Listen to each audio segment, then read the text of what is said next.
Welcome back. All right, so news of the day video for all you fine people on the internet for your Saturday, August the 31st. It is September tomorrow, everybody.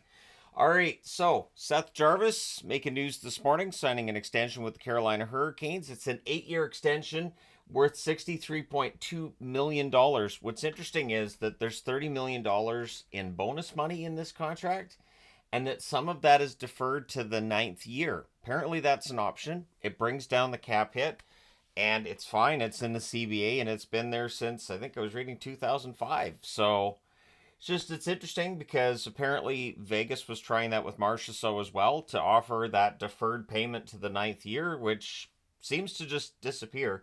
You would think that that cap hit would go on the ninth year, but what I've been reading, there's been some conflicting information. It may not be any kind of cap penalty on that ninth year at all. So open the floodgates, I guess. This may very well be a way for general managers to get around the salary cap a little bit. And again, it's baked into the CBA. It's there. It's there for everybody to use. I'm honestly kind of surprised that teams like Toronto haven't tried to use that, or the New York Rangers, or one of the really big spending teams that we know has endless amounts of money. And so seeing Carolina utilize and I mean, it honestly, it's not cheating, right? Because it's in the CBA, but seeing them utilize what I can only qualify as a loophole, I think that'll be fine for me to call it a loophole. Honestly, kudos to the Carolina Hurricanes for getting it done and being creative with this. So, what I've seen is that the cap hit comes in at around 7.5 million, something along those lines. They basically don't have any cap space left now. Jesper Fast going on to LTIR helps a little bit, but yeah, they're going to be at the cap at this point. So Carolina's very likely done. Just throwing this in there as a note, the Columbus Blue Jackets, the NHLPA, have made grief counselors available to players, coaches, and staff affected by Johnny Gaudreau's passing. The way that I saw this too was that it was kind of intimating that it was for Columbus players, but I would think that players for other teams around the NHL who knew Johnny Gaudreau really well, that they will absolutely be included in the NHLPA, would encourage them to seek any counseling that's necessary right now. Keeping in mind that we are only a couple of weeks from training camp, this is something that's really going to affect some of these players. And so, you're going to want to make sure they get the help that they need at this stage. So, and I would encourage people too that when you're dealing with grief, do not be afraid or ashamed of asking for help and reaching out, because there's no shame in admitting that, the day to day gets a little bit difficult at times, and sometimes you do need somebody to talk to, and you do need a little bit of help. There's no shame in that whatsoever. So two Senators items on the board. They're completely unrelated, so I thought I'd split the two up.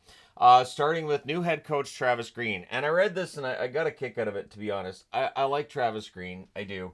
I understand why he didn't stick around as the Canucks coach. I understand why he went when he did, but I always liked him. I always thought he was good in interviews. I always thought you got a pretty honest answer from him.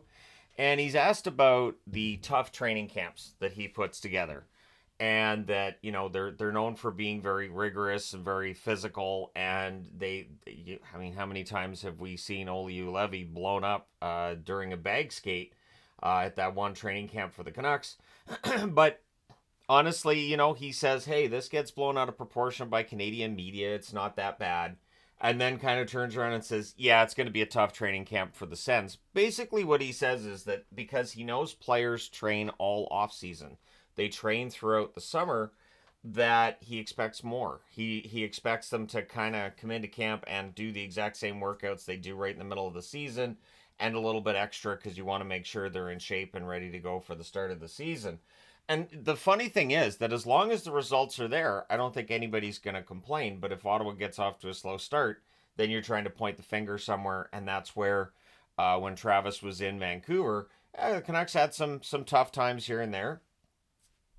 And there were some questions asked about how tough some of these practices were, and the bag skates and everything. But again, as long as you're winning, all of that is seen as part and parcel of winning. So we'll see how it works, because again, when one head coach is in a new location, he may have completely different results with a different roster than the one that he had before. So all the best to Travis Green in Ottawa.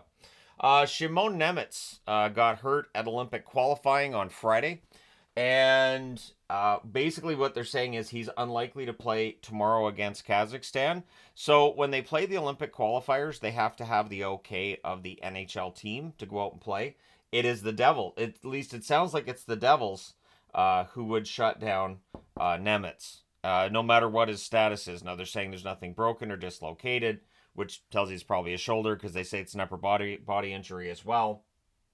But from the sounds of it, he's unlikely to play tomorrow. And if they don't have him in the lineup tomorrow against Kazakhstan, then he may very well not be allowed to play the rest of the games in the tournament. So we shall see. Back to the Sens, the Memorandum of Understanding. So they want to build at LeBreton Flats. They've been negotiating. And the Memorandum of Understanding expires September 20th. It doesn't sound like anybody's panicking on the LeBreton Flats side or the Sens side of this. An announcement is expected next month, so it doesn't sound like, if they haven't agreed to what this framework's going to look like for a new arena in Ottawa, it definitely sounds like they're close, and there's no panic on either side. And if there is, they're just doing a really good job with their poker faces right now, and making sure that there's no drama. But there you go, a quick news video for your Saturday. I am having a meetup today, a street hockey game. It's supposed to be hot, so stay hydrated if you're coming out. Make sure that you bring water. We bring water as well, but yeah, make sure that you're hydrated and taken care of. Because it is supposed to be hot today. I would have delayed it till tomorrow, but it's going to be hot tomorrow too, so either way, it's going to be a hot day. So let me know your thoughts. Don't forget to hit like and subscribe in the event you haven't done so already. Thank you guys so much for all your support as always. I will talk to you again soon.